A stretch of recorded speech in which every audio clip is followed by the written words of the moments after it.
tell things now that we couldn't tell 10 years ago. Now we know, for example, that the Black Death originated in China.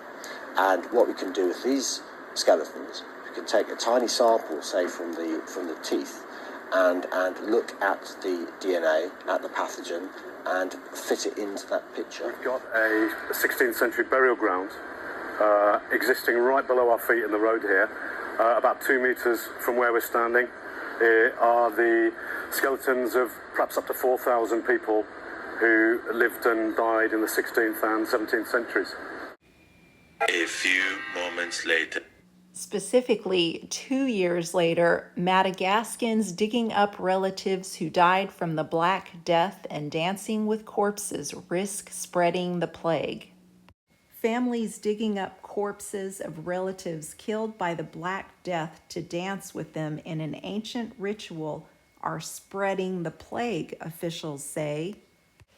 At the time the article was published, it was 2017.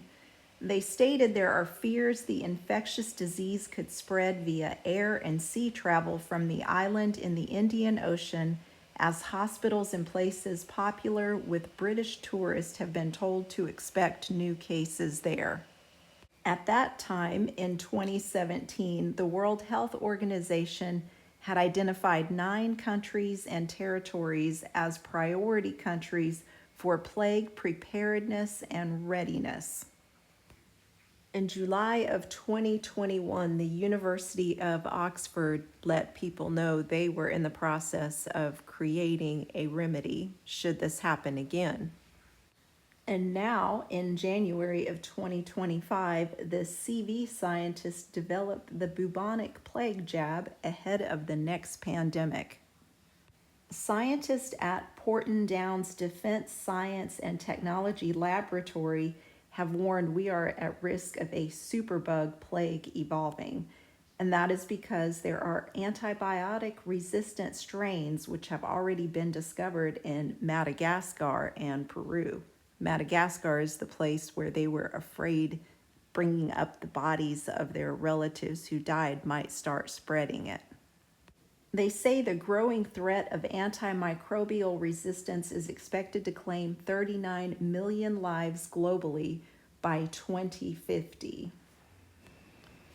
Dr. Simon Clark from the University of Reading highlighted his concerns this could be used for biowarfare. He added that inoculation of the whole population would be the only way to quickly control such a situation, urging states to maintain their capacity for rapid development of such an inoculation.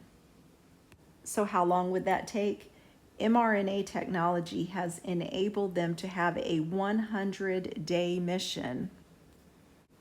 That is because there is a rapid response platform on which new candidates can be designed and quickly made ready for clinical testing and subsequent scale-up, potentially within days from the moment a new viral threat is identified, according to their website.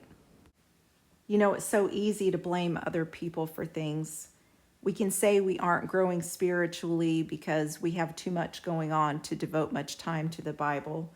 Or perhaps you were hurt in the church, as I was, as quite honestly, I would imagine most people have been at one time or the other. The Bible tells us to work through our own salvation with fear and trembling.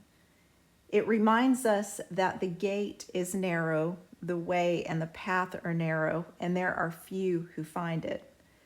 1 Peter 4:18 says, "If the righteous scarcely be saved, where shall the godly and sinner appear?"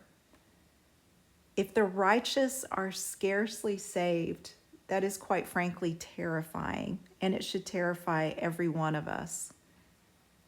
I would encourage you going into 2025 to get into the Word of God, to be praying and to be repenting and trying to right the things that are wrong in your life.